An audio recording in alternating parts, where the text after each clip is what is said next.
لله ذي المجد والعلا والعز والبقاء والهيبة والثناء والعظمة والكبرياء والصلاة والسلام على سيد الرسل وخاتم الأنبياء شمس الضحى بدر الدجى صدر العلا نور الهدى سيدنا محمد المصطفى والمجتبى وعلى آله وأصحابه النجوم الهدى أما بعد فأعوذ بالله السميع العليم من الشيطان الرجيم بسم الله الرحمن الرحيم وجاهدوا في الله حق جهاده واجتباكم وما جعل عليكم في الدين من حرج ملة أبيكم إبراهيم هو سماكم المسلمين صدق الله وصدق رسوله النبي الكريم الأمين الرؤوف الرحيم اللهم رب اشرح لي صدري ويسر لي أمري واحلل عقدة من لساني يفقهوا قولي إن الله وملائكته يصلون على النبي يا أيها الذين آمنوا صلوا عليه وسلموا تسليما اللهم صل على سيدنا ومولانا محمد وأصحابه وأزواجه وآل سيدنا ومولانا محمد مبارك وسلم وحفظ جنجم کے بڑے الصلاة والسلام عليك يا سيدي يا رسول الله وعلى آلك وأصحابك يا سيدي يا حبيب الله الصلاة والسلام عليك يا سيد الأنبياء والمرسلين وعلى آلك وأصحابك يا شفيع المذنبين اللہ رب ذوالجلال مالک ارض و سما خالق کائنات کی جملہ حمد و تعریف ہدیہ درود و سلام خاتم الانبیاء شافع روز جزا ساقی کوثر محبوب رب اکبر صلی اللہ علیہ وسلم کی حسین نازنین بارگاہ مبارک میں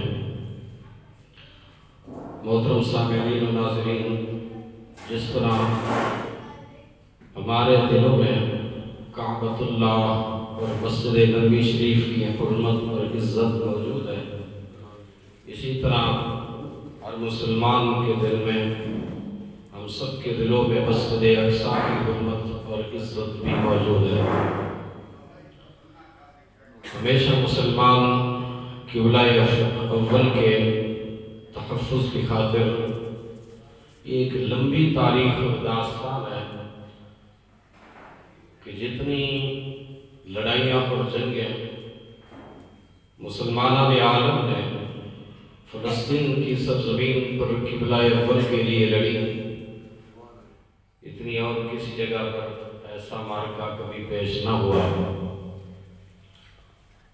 آپ کے معلومات میں اضافے کے لیے عرض کرتا چلوں اللہ رب ذوالجلال خالق ارض و سما ہے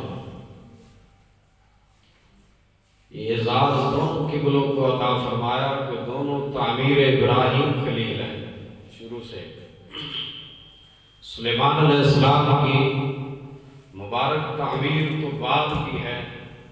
اس سے پہلے وہ جو ہجرت فرما کر اللہ کے جلیل القدر نبی ابراہیم خلیل اللہ علیہ السلام بابل سے فلسطین کی سرزمین کو آباد فرماتے ہیں تو سب سے پہلے یہیں پر اللہ کا گھر تعمیر فرماتے ہیں اعزاز اس گھر کو بھی ابراہیم خلیل اللہ کے ہاتھوں سے اور اس گھر خانہ کعبہ بیت اللہ کو بھی ابراہیم خلیل اللہ کے ہاتھوں سے خالق کائنات جل مجدہ الکریم نے چاہے قبلہ اول کو یا قبلہ مسلمانان عالم جو حق موجود ہے ہر ایک کو عزت و احترام عطا فرما وہ کئی انبیاء کا قبلہ رہا یہ بالخصوص سید الانبیاء صلی اللہ علیہ وسلم کا قبلہ رہا اللہ رب ذوالجلال کے جلیل القدر نبی ابراہیم علیہ السلام نے قبلہ اول کی بھی بنیادیں رکھی تھیں اور قبلہ ثانی یعنی موجودہ کعبہ بیت اللہ اس گھر کو بھی تعمیر فرمایا تھا تبھی تو اللہ کا گھر بنانا اتنا پسندیدہ فعل بن گیا کہ سید الانس والجان کل کائنات انسانی کے وجود کے لیے رحمت بن کر آنے والے کریم آقا صلی اللہ علیہ وسلم نے ارشاد فرمایا اللہ کا گھر اللہ کے ہاں اتنا معزز محترم مکرم اور شان والا کہ رب جلیل القدر انبیاء سے فرماتا ہے انتہرا بیتیا صاف رکھنا ہے انہوں جڑے بنائے نا انتہرا دونوں نے انتہرا ہے تسنیہ یہ جو الف لگا نا تہرا کے جملے سے رب نے فرمایا بنا رہے ہو اسماعیل و ابراہیم بیتیا میرا گھر حالانکہ وہ گھر سے پاک وہ مکان سے پاک جو مکان میں محدود ہو جائے وہ تو محدود مقید ہو گیا حضرت سلطان اللہ عارفین سلطان باہو رحمت اللہ علیہ نے اسی پر تو جملہ کہا تھا فرمایا کہ میں رب کو محدود مقید کیسے کہہ سکتا ہوں وہ محدود و مقید نہیں فَإِنَّمَا تُوَلُّوا فَثَمَّ وَجْهُ اللَّهِ جدھر بھی رخ کیجئے ادھر ہی اللہ کی ذات جلوہ گر خالق کائنات جل مجدہ الکریم نے قبلہ اول کو بھی شان عطا فرمائی قبلہ موجودہ کو بھی شان عطا فرمائی مگر ہاتھ ابراہیم خلیل اللہ علیہ السلام کے لگے ہیں اللہ رب جلال نے ایک ذریت ابراہیم کی اس سرزمین پر آباد فرمائی اور ایک ذریت ابراہیم خلیل کی مکہ المکرمہ کی وادیوں میں آباد فرمائی آج مسلمانان عالم اس بات پر انتہائی دکھی ہیں کہ فلسطین کی سرزمین پر مسلمانوں پر بم برسائے جا رہے ہیں ہسپیٹل بھی اس وقت محفوظ نہیں ہے ایمبولینسز بھی محفوظ نہیں ہیں جہاں بھی کسی مسلمان کے قافلے کو ہجرت کرتے دیکھتے ہیں وہ قافلے بھی محفوظ نہیں ہیں خالق کائنات جل مجدہ الکریم نے قرآن مقدس میں دعوت فکر پیش کی ہے فرمایا اس کا ایک ہی علاج ہے امت مسلمہ وجاہدوا فی اللہ اللہ کے راستے میں جہاد ہے حق کا جہاد ہے حق فرمایا جہاد بھی اس طرح حق کا جہاد ہے جہاد کا حق ادا کرنا اگر ڈرتے ہو تو پھر بے سر و سامانی کے عالم میں کہتے ہو نا اسلحہ نہیں ساز و سامان نہیں ہمارے پاس وسائل نہیں اسباب نہیں اسلام کی ہسٹری میں جنگ بدر کو پڑھ لیا کرو کہا وہاں رسول اللہ صلی اللہ علیہ وسلم کے جانثار نکلے تھے بے سر و سامانی کے عالم میں تھا تو کچھ نہیں دشمن کا ہر سپاہی تیر و تلوار سے لیس تھا ڈھال سے لیس تھا ہر سواری اور ہر شے ان کے پاس اس زمانے کے لحاظ سے ہر سہولت تھی مگر مسلمانان عالم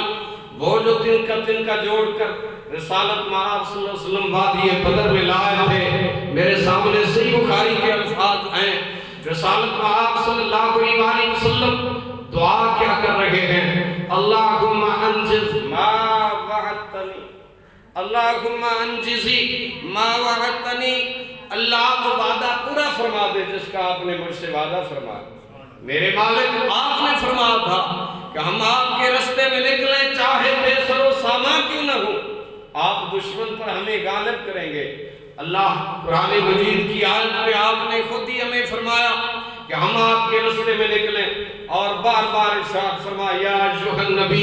جاہد الکفار اے نبی کافروں سے جہادی علاج والمنافقین وغلظ علیہم منافقوں پر بھی شدت سختی فرمائیے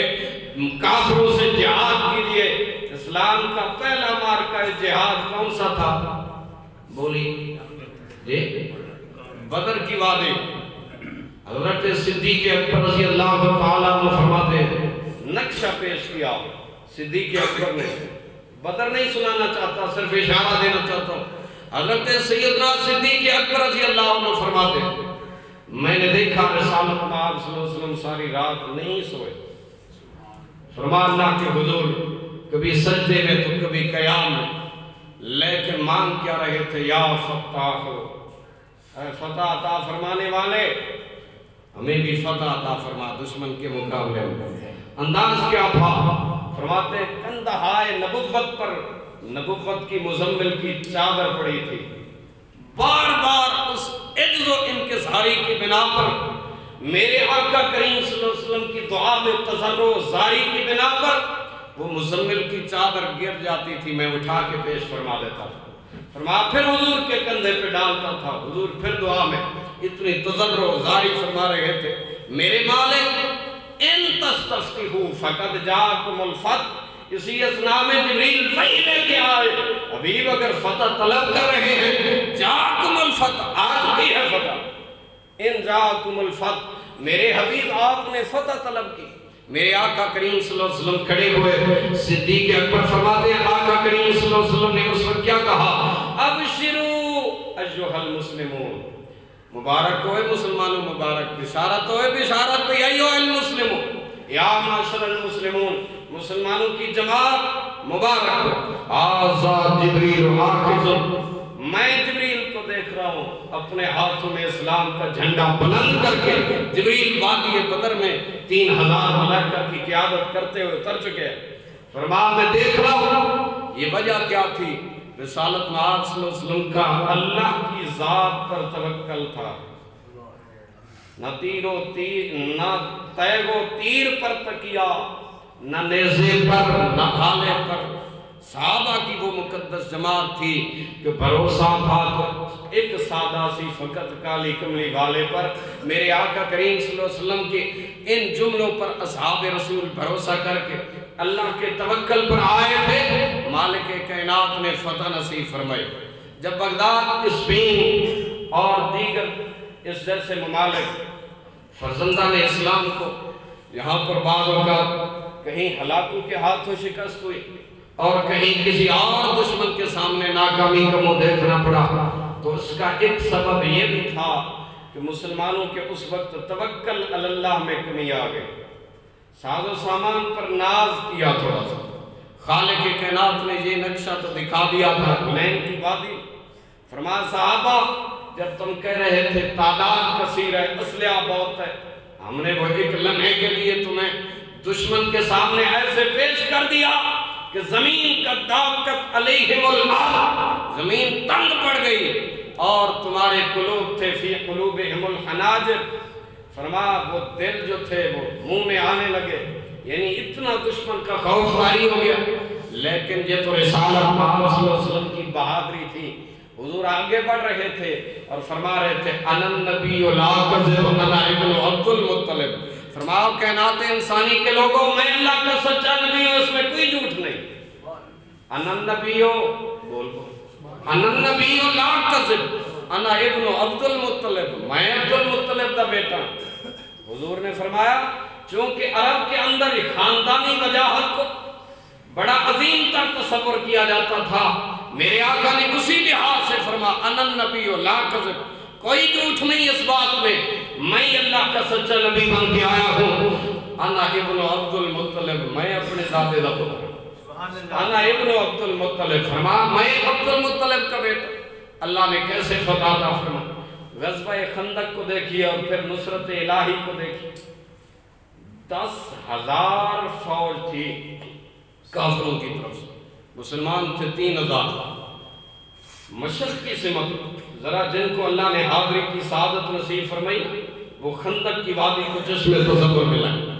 رسالت مآب صلی اللہ علیہ وآلہ وسلم کی خندق کی وادی درمیان میں ہے، مغربی سمت سے بھی ادھر سے بھی کافروں کے قبائل در قبائل حملہ ہو رہا ہے، مشرق کی سمت سے بھی، اور بالخصوص مدینہ کے یہود بھی ابو سفیان کے ساتھ اس وقت مل گئے. مکہ سے بھی لشکر اور ادھر یہودی بھی مل گئے اور ادھر سے کفر کے دیگر قبائل بھی مل گئے. اللہ کریم نے فرمایا میرے حبیب یہ تو احتیاطی تدبیر تھی نا آپ کی کہ آپ نے خندق کھدوا ڈالی، لیکن اس بات کو آپ کی امت ہرگز نہ بھولے. جب خندق کی وادی میں چٹان آیا صحابہ نے عرض کہ آقا ٹوٹ نہیں رہا. رسالت مآب صلی اللہ علیہ وسلم نے اپنے ہاتھ میں کدال پکڑ کے پہلی ذات لگائی اور ایک چمک پیدا ہوئی. صحابہ فرماتے آنکھیں خیرہ ہو گئی. حضور نے فرمایا صحابہ روم کو ہم نے فتح کر لیا. دوسری ضرب لگئی، فرمایا حضور نے فرمایا فارس کو ہم نے فتح دو ضربوں سے اللہ اکبر، جن کے دو ضربوں سے ایران اور روم فتح ہو جائیں اور کفر مذاق اڑائے کہ کھانے کو ہے کچھ نہیں، پیٹ پر پتھر بندھے ہیں، خبریں سنا رہے ہیں روم و فارس کی فتح کی۔ اللہ کریم نے فرمایا میرے حبیب میں ایسا لشکر بھیج رہا ہوں جن کو کوئی آنکھ دیکھ نہیں سکتی۔ ایسی تیز ہوا چلی، ادھر ہوا سے مدد لی گئی اور ادھر ملائکہ سے مدد لی گئی۔ ہوا بھی مدد کرتی ہے، لشکر اسلام کی اللہ رب الجلال کے ہاں ملائکہ بھی مدد کرتے ہیں، یا بدر میں کہ نہیں؟ ہوا کے ذریعے بھی مدد اور ملائکہ کے ذریعے بھی مدد۔ رب الجلال چاہے تو ہاتھیوں کے مقابلے میں ابابیل سے مدد بھی لے لے گا۔ وہ جو اقرا نے کہا تھا کیا وجہ ہے لوگ مکہ المکرمہ کی طرف جاتے ہیں، یمن سے چل کر دور دراز علاقوں سے چل کر، اس نے کہا میں یہیں یمن میں کعبہ نہیں بنا دیتا، وہ تو مٹی کا بنا ہے، پتھر کا بنا ہے، مٹی کا گارا لگا ہے، میں سونے چاندی ہیرے جواہرات چونکہ میں بادشاہ ہوں۔ کعبہ تو بنا ڈالا تو ایک بھی اس کے طواف کے لیے نہ گیا۔ رب نے فرمایا ظالم یہ نہیں دیکھتا تو اپنے ہاتھوں سے بنوا رہا ہے، عام بنا رہے ہیں، عامی۔ اس کعبے میں بنائے خواص نے ابراہیم اور اسماعیل خلیل، فرمایا پیغمبر کے ہاتھ لگے ہیں، کعبۃ اللہ تعمیر ہوا ہے، عام گھر نہیں، بیتی یا میرا گھر بنے۔ ان اول بیت وضع للناس للذی ببکۃ مبارک، اللہ تیرا گھر بنایا کس نے؟ برکت والی شخصیات، بنا کہاں؟ برکت والی جگہ پر۔ وہ گھر خود کیا ہے؟ فرما مبارک، وہ برکت والا، وہدی للعالمین، وہ کعبہ جہان کے لیے ہدایت ہے۔ کعبہ ہدایت ہو سکتا ہے تو کعبے کا کعبہ ہدایت کیوں نہیں ہو سکتا؟ میرے آقا کریم صلی اللہ علیہ وسلم کی وہ مبارک ذات، اللہ رب الجلال کے سچے حبیب مدنی آقا صلی اللہ علیہ وسلم، اللہ نے ہر میدان میں فتح عطا فرمائی۔ خیبر کی فتح، صدیق پاک کے ہاتھ میں بھی اسلام کا جھنڈا آیا، فاروق اعظم کے ہاتھ میں بھی اسلام کا جھنڈا آیا، مسلسل اصحاب رسول متعدد آتے رہے، عنایات ہوتی رہی، ان کی بہادری میں کسی قسم کی شک نہیں، لیکن جس کے مقدر میں اللہ نے جس جنگ کی فتح لکھی وہ ہوتی اسی کے ہاتھ۔ حضرت شیر خدا علی المرتضیٰ کرم اللہ تعالی وجہ الکریم فرماتے ہیں خیبر والے دن میرے پاک رسول نے فرمایا صبح اس کے ہاتھ میں جھنڈا دوں گا، اللہ نے جس کے ہاتھ پر خیبر کی فتح لکھ دی۔ برادران اسلام، یہ خیبر کی فتح یہودیوں کو اس وقت سے بڑی تکلیف ہے۔ یہ جنگ تھی یہود کے ساتھ، اور بنی قریظہ بنو نذیر کو بالخصوص ضلع وطن کیا، بنو قریظہ یہاں سے پھر خیبر منتقل ہو گئے، اور خیبر میں پھر اسلام کا جو دھاک بیٹھا، اس وقت سے یہودی اسلام کے دشمن بڑے۔ اللہ کریم نے فرمایا وَلَن تَرْضَىٰ عَنْكَ الْيَهُودُ، یہودی کبھی تو راضی نہ ہو سکے، وَلَن نَصَارَىٰ، نہ عیسائی کبھی تم سے راضی ہوں گے، حَتَّىٰ تَتَّبِعَ مِلَّتَهُمْ، حتیٰ کہ تُسیں انہاں دا مذہب قبول کر لو، پھر تو راضی ہو جا سکے۔ فرما ورنہ ہرگز نہیں راضی ہوں گے۔ یا ایھا الذین آمنوا لا تتخذوا اليہود والنصارى اولیاء، اللہ کریم نے فرمایا خبردار اے اہل ایمان کی جماعت، یہود اور نصرانیوں کو اپنا یار بیلی دوست سجن نہ بڑھیا۔ لا تتخذوا اليہود، آج کل تو بیلی بن گئے، کوئی ہے حکمران ایسا جیسے بیلی نہ ہو، اشارہ ادو مل رہے تو کم اتھے ہوں، لیکن قرآن نے فیصلہ کیا لا تتخذوا اليہود والنصارى اولیاء۔ حضرت عبادہ بن صامت رضی اللہ تعالیٰ عنہ صحابی رسول، انہیں اعلان کیتا بھئی آج تو بعد میرا یہودیاں نال کوئی، حالانکہ بہت بڑا بیلی پونا انہاں دا تو یاریاں سب کچھ ہی۔ اللہ کریم نے اس وقت یہ آیت جب نازل فرمائی یا ایھا الذین آمنوا لا تتخذوا اليہود والنصارى اولیاء بعضهم اولیاء، اللہ کریم نے فرمایا مسلمان کے لیے یہ بات زیب بھی نہیں دیتا وہ یہودیوں کو دوست بنائے، عیسائیوں کو، وہ تو اسلام کے دشمن ہے۔ عبداللہ بن ابی رئیس المنافقین نے کہا میں تو تعلق رکھوں گا، خالق کائنات نے فرمایا الخبیثات للخبیثین والخبیثون للخبیثات، کہیں فرمایا لیمیز اللہ الخبیث من الطیب۔ اب وہ وقت آ گیا رب پاک سے پلید کو دور کر دے، محبوب ان کی خباثت کا پردہ چاک کر دے۔ یہ یہودیوں کے ساتھ کھڑے ہوتے کھڑے رہیں، رسول اللہ کی جماعت کو میں اللہ اپنی جماعت قرار دیتا ہوں، لا الہ الا اللہ، وہ اللہ کی جماعت ہے۔ اللہ پھر اپنی جماعت سے کیسے راضی ہوا؟ رضی اللہ عنہم ورضوا، مالک نے فرمایا میں ان سے راضی ہو گیا، جی مجھ سے راضی ہوا۔ والسابقون الاولون من المہاجرین والانصار، قرآن دی سمجھ آ رہی ہوئے تو بولو۔ والسابقون الاولون من المہاجرین والانصار، اللہ اکبر کبیرہ۔ فاتح اندلس حضرت طارق بن زیاد رضی اللہ عنہ، اسلامی لشکر دوشنبہ 5 رجب سن 92 ہجری کو اندلس کی ایک پہاڑی پہ جا کر طارق بن زیاد اللہ اکبر جس پہاڑی پہ ٹہرے تھے اس پہاڑی کو جبل طارق کے نام سے یاد کیا جاتا، انگریز اس کو جبل انٹر کہتے ہیں، مگر وہ حضرت طارق بن زیاد رضی اللہ تعالیٰ عنہ جب اس پہاڑی پہ آپ نے اس پہاڑی پہ ایک خواب دیکھا، مسلمانوں کو سنایا، فرمایا میں نے خواب دیکھا ہے مہاجرین و انصار کی معیت میں رسالت پاک صلی اللہ علیہ وسلم اپنے وجود نازمین پر کندھوں پر کمانے چڑھائے ہوئے، ہاتھوں میں تیر اور تلوار پکڑے ہوئے خالد کے لشکر میں داخل ہو رہے۔ حضرت طارق بن زیاد کہتے میں نے دیکھا طارق بن زیاد کے لشکر میں مہاجرین و انصار کی معیت میں رسالت پاک صلی اللہ علیہ وسلم کا لشکر داخل ہو رہا ہے۔ حضور آگے آگے تشریف فرما ہے، طارق بن زیاد پیچھے پیچھے ہے۔ لشکر اسلام کو طارق بن زیاد کہتے ہیں۔ رسول اللہ صلی اللہ علیہ وسلم نے گائیڈ لائن دی، فرمایا طارق بن زیاد گھبرانا نہیں ہے، اس طرح داخل ہو۔ حضور نے طریقہ سمجھا اور داخل کیوں ہوئے اندلس کی سرزمین پر۔ حضرت طارق بن زیاد جب داخل ہوئے وہ منظر کیسا تھا، اللہ اکبر کبیرہ۔ حضرت طارق بن زیاد رحمت اللہ علیہ، اقبال کلندر لاہوری نے کلیات اقبال میں کمال بات لکھی، فرماتے ہیں طارق جو پر کنارے اندلس سفینہ سو، طارق نے جب اپنی کشتیاں جلائی نہیں اندلس کے کنارے پر، اقبال کہتے ہیں گفتند کار تو بنگاہ خرد خطاس،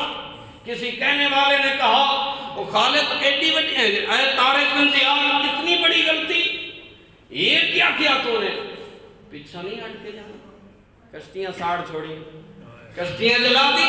طارق بن زیاد یہ کیا کیا؟ اقبال کہتے ہیں درویم السواد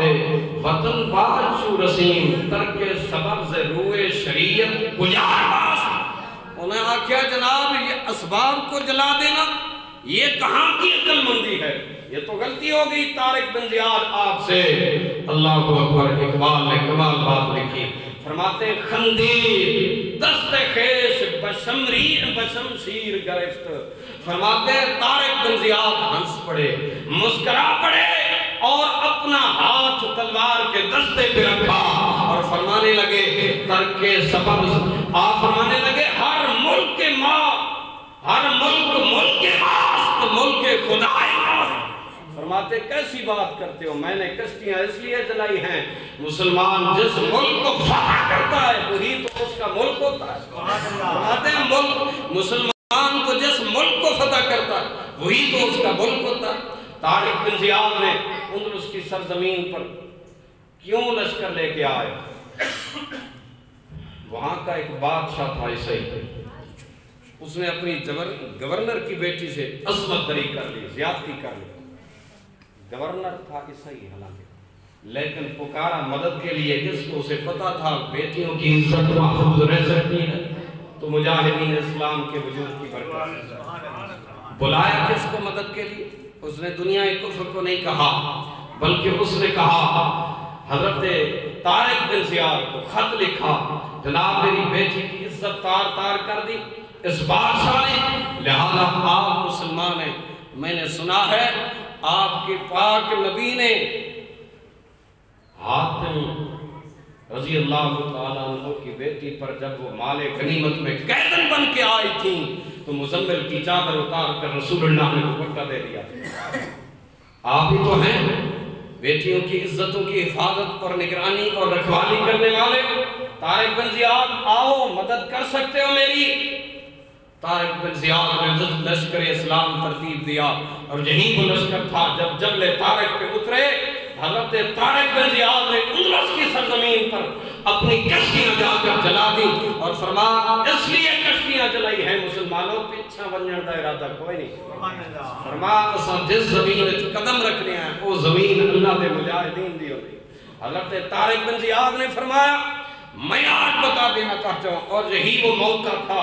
خواب میں رسول اللہ صلی اللہ علیہ وسلم فرما رہے طارق بن زیاد لشکر اسلام کو لے چلو، میں انصار و مہاجرین کی معیت میں آپ کے ساتھ۔ حضرت طارق بن زیاد رحمت اللہ تعالی علیہ آپ فرماتے ہیں میں پھر جس شان سے چلانا اندلس کی سرزمین پر اقبال نے قلم اٹھایا اور کمال بات کی فرما یہ غازی سے تیرے پرسرار بند جنہیں تو نے بخشا ہے موقع کھلائی دو نیمن کی ٹھوکر سے صحرا و دریا سمٹ کر پہاڑ ان کی حیبت سے رائی۔ اقبال کہتے ہیں شہادت ہے مطلوب مقصود مومن ہے نمال غنیمت میں کشور کشائی۔ مسلمان کے لیے تو شہادت سب سے افضل طریقہ۔ اور مجھے وہ بات یاد آ رہی ہے ابھی سوشل میڈیا پر یہ باتیں گردش کر رہی اور تازہ ترین خبر ہے ایک مسلمان خاتون اپنے شوہر کے جسد خاکی پر کھڑے ہو کر کہہ رہی ہے مصطفیٰ اس کے شوہر کا نام کہا تم نے بڑی جلدی کی شہادت پانے میں ہمیں پیچھے چھوڑ دیا، اے مصطفیٰ جا رہے ہو مدینے والے مصطفیٰ کی بارگاہ فرما ہمارا بھی سلام کہنا، اے خاصہ میں مصیبت پہ دعا ہے امت پہ عجب تری وقت آن پڑا ہے، میرے آقا کی بارگاہ میں جا کر یہ پیغام ضرور دینا۔ اپنے شوہر سے کہتے ہیں شہادت پانے میں تم نے جلدی کی،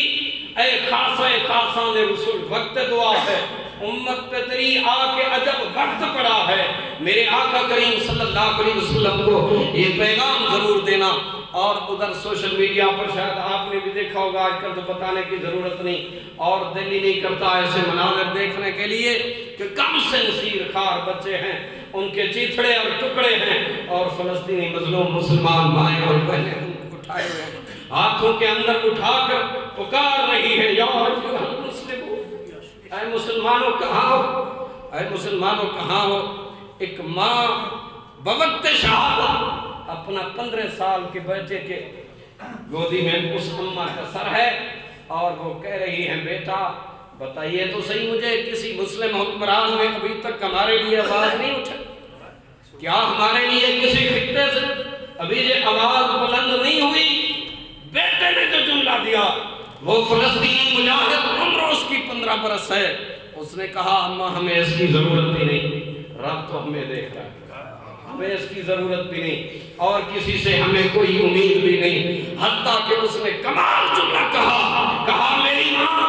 اگر سدرۃ المنتہا کا راہی حضرت جبریل امین روح القدس بھی تشریف لے آئے اور کہے اہل فلسطین تمہیں میری مدد کی ضرورت ہے، ہم بول اٹھے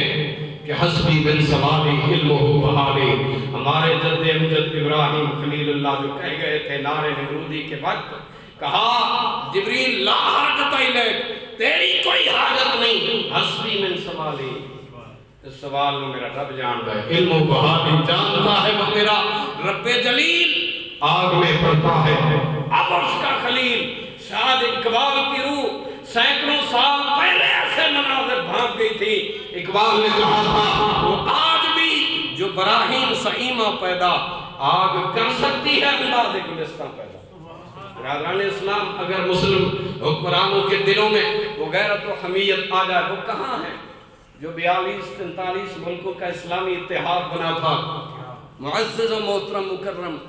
جناب جنرل راحیل شریف کی قیادت میں وہ کس لیے بنا تھا؟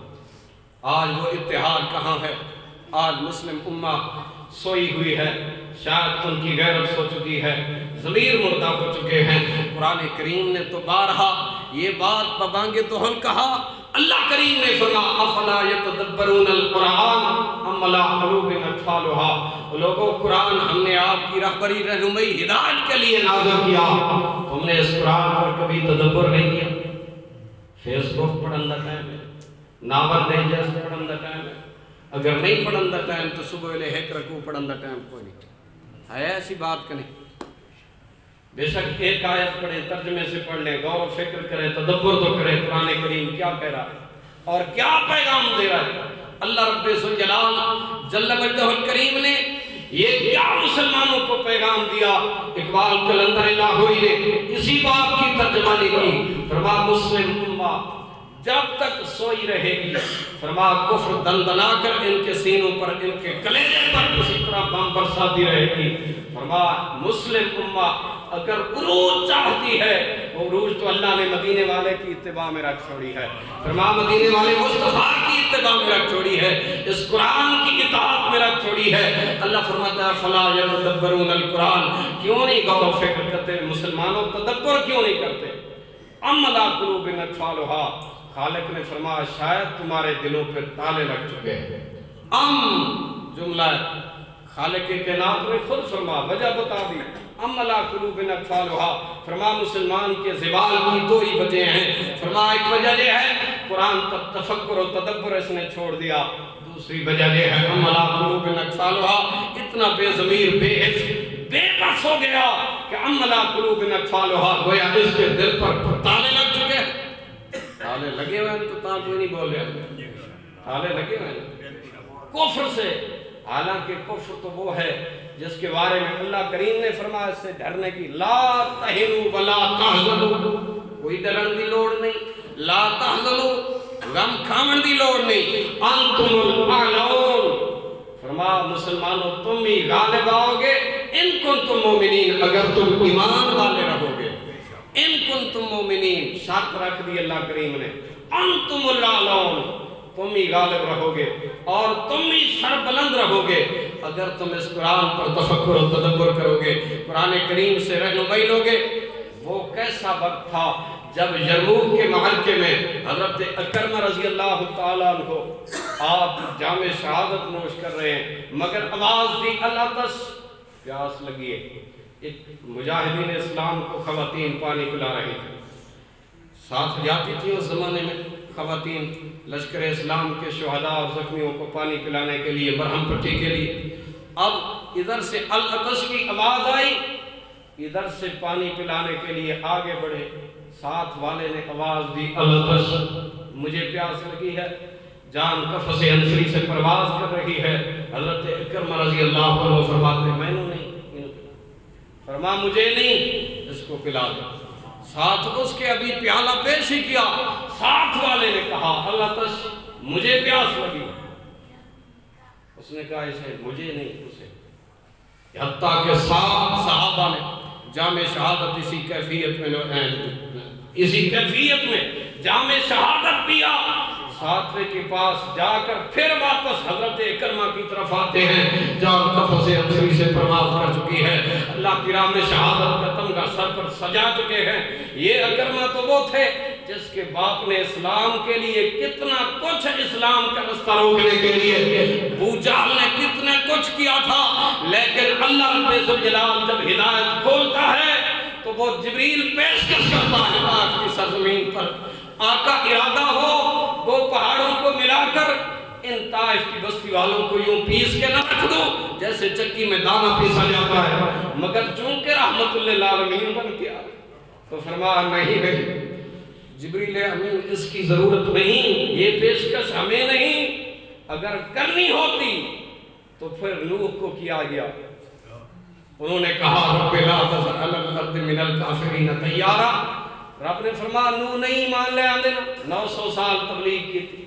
پیغمبر دی بدعا رب لا تذر علی الارض، ایک بچڑا بھی نہ چھوڑ اللہ کافرہ دا کراڑا لا اس سرزمین تے، رب لا تذر علی الارض من الکافرین دیارا، کو ایک جھونپڑی تک نہ چھوڑ۔ کیسے بدعا نکلی حضرت نوح علیہ السلام کی زبان مقدس، خالق کائنات نے دنیا کو سمجھا، فرمایا یہ کچھ نہیں، اقتدار تو میرا اللہ کا اقتدار ہے جب، لیکن مسلمان کیوں مظلوم بے بسی ہے؟ اور کیوں؟ یہ ایک سبق آزمائش دے رہے ہیں اللہ کریم امت کو کہ تم اس وقت تک وہ اقبال نے یہ بھی کمال جملہ کہا، فرما ان کے جو ہم غلام تھے خلق کے پیشوا رہے، فرما مدینے والے آقا صلی اللہ علیہ وسلم کے جب تک ہم غلام تھے خلق کے پیشوا رہے، ان سے پھرے یہ جہاں پھرا آئی کمی وقار میں۔ اقبال کہتے ہیں جب تک غلامی مصطفیٰ کا پتہ تھا ہم دنیا کے امام بن کے رہے، جب سے یہ غلامی، جب سے امریکہ کی غلامی عرب حکمرانوں نے اپنے گلے کا توق بنایا، صرف عرب نہیں اب تو عجم بھی ہے، عرب حکمران بالخصوص حضور نے یہ پیشین گوئی بھی فرمائی تھی، فرمایا جب دنیا عرب کفر کے تلے چاٹنے لگے گی، فرمایا اس وقت مسلمان خس و خاشاک کی طرح بہ جائیں گے، کفر ان پر ٹوٹ پڑے گا۔ صحابہ نے عرض کیا آقا ہماری مقدار تعداد تھوڑی ہوگی، فرمان نہیں تعداد بہت ہوگی، وزن کچھ نہیں ہوگا، اندر کچھ نہیں ہوگا، اندر کچھ نہیں ہوگا۔ وہ جو افغانستان کے مظلوم مسلمانوں کا قاتل ہو، عراق کی بچیوں کی عصمت دری کرنے والا ہو، اور وہ آج بھی بمباری اگر غزہ کے ہسپتال پر ہو، وہ الزام اسرائیل پر لگانے کی بجائے وہ حماس پر لگائے اور مجاہدین پر لگائے اور کہے میں اسرائیل کے ساتھ کھڑا ہوں، دنیا کا ایسا ظالم اور ایسا بدترین کافر جو یہ بات کرے رسول اللہ صلی اللہ علیہ وسلم کا قرآن کیوں جلاتے ہیں؟ وہ ایئر بیس پر بٹ گراؤنڈ ایئر بیس پر قرآن کے 400 نسخے کیوں جلائے گئے؟ ماذ اس وجہ سے یہ قرآن تو جہاد کی بات کرتا ہے، یہ قرآن جہاد کی بات کرتا ہے، کفر کو تکلیف دہی ہے، یہ قرآن جہاد کی بات کرتا ہے۔ آج انہوں نے قادیانیت کے ذریعے ایک نیا قرآن انہوں نے مارکیٹ میں چھپوانے کی کوشش کی، مسلمان محتاط رہو، اس میں آیات جہاد نکال دی گئی،